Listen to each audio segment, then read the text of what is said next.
Excavation team کو گھنے جنگل کے بیچ زمین کے اندر جاتا ایک پائپ دکھائی دیتا ہے۔ یہ کافی حیرانی کی بات تھی کہ وہ جہاں پہ کھڑے تھے وہ ایک پرانا ڈیڈ والکنو تھا جس کو پیڑ پودے اور گھاس نے پوری طرح کور کر لیا تھا۔ پائپ کے اندر دیکھنے کے لیے ایک نائٹ ویژن کیمرہ بھیجنے کا فیصلہ کیا گیا۔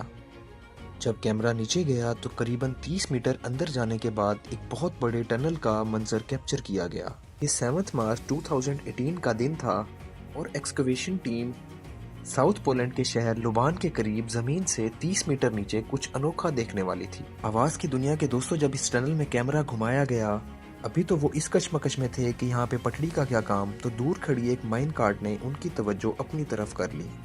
جب لوکل اتھارٹیز کو معلوم پڑا تو ورلڈ وار 2 میں کھو جانے والے ایک ٹنل کا میپ لے کر پہنچ گئے تو معلوم پڑا کہ یہ ٹنل آج سے 80 سال پہلے ورلڈ وار 2 کے دور میں بنایا گیا تھا۔ وہاں انہیں حیرت انگیزہ طور پر ایک ٹرین کی پٹڑی دکھائی دی اور پچھلی کئی دہائیوں سے لوکل اتھارٹیز اسی ٹنل کی تلاش کر رہی تھی۔ اس ٹنل کی انٹرنس کو بھاری پتھر رکھ کر بند کیا گیا تھا۔ وہاں سالوں کی مٹی، پیڑ پودوں اور گھاس نے اس کی انٹرنس کو مکمل طور پر مٹا دیا تھا، لیکن اندر سے یہ ٹنل میپ پہ دکھنے والے ٹنل سے بالکل میچ کر رہا تھا۔ لیکن اس کے اندر پٹڑی اور مائن کارٹ دیکھ کر معلوم ہوا کہ یہ ورلڈ وار 2 میں سامان رکھنے کے کام آتا تھا۔ یہاں سے بیلچا، ڈرل بٹس اور کودال جیسے ٹولز اسی حالت میں ملے جیسے ان کو 80 سال پہلے نازی ملٹری کے سولجرز نے اپنے ہاتھوں سے رکھا تھا۔ ورلڈ وار 2 میں نازی جرمنی اور جاپان جیسے کنٹریز سے مقابلہ تھا امریکہ اور برطانیہ جیسے ملکوں کا۔ اس دوران ہٹلر کی فوج نے ہزاروں کی تعداد میں انڈر گراؤنڈ بنکرز بنائے تھے۔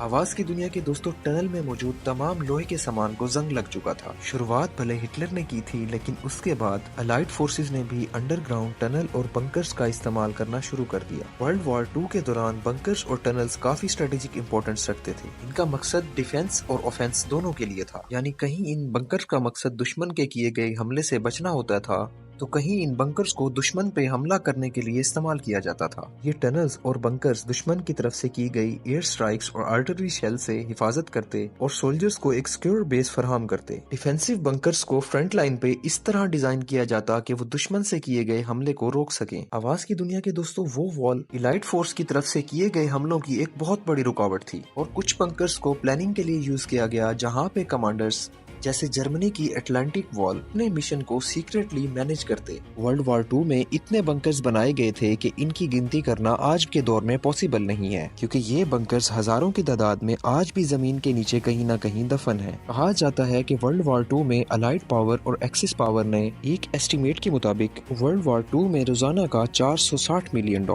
میں روزانہ $300 ملین کا خرچہ آتا تھا۔ یوں سمجھ لیں کہ امریکہ کی افغانستان میں چلنے والی 20 سالہ جنگ ان بنکرز کو بنانے میں آج کے دور کا راؤنڈ اباؤٹ 500 ملین سے لے کر $1 ٹریلین کا خرچہ آیا تھا۔ انڈر گراؤنڈ ٹنل اور بنکرز بنانے پر اتنا خرچہ کیا تھا کہ پوری دنیا میں سیمنٹ اور لوہے کی شارٹیج ہو گئی تھی۔ یہ تو وہ خرچہ ہے جو ٹنلز بنانے پر آیا۔ تو یہ تھی ورلڈ وار 2 میں بنائے جانے والے بنکرز کی کہانی۔ آواز کی دنیا کے دوستوں، یہ میرا ویڈیو بنانے کے پیچھے ایک بہت بڑا مقصد تھا۔ ورلڈ وار 2 میں مین پاور، لاجسٹکس اور ایمونیشن کے خرچے کا اندازہ لگانا بھی بہت مشکل ہے۔ اس ویڈیو میں مجھے یہ بتانا تھا کہ ہٹلر جو ایک جرمن ڈکٹیٹر تھا جس نے شیطان بن کر پوری انسانیت کو ہلا کر کے رکھ دیا، وہ اس کے بنکرز تک مٹی میں مل گئے۔ چینل کو سبسکرائب کر دیں تاکہ آئندہ آنے والی تمام ویڈیوز آپ تک جلد سے جلد پہنچ سکیں۔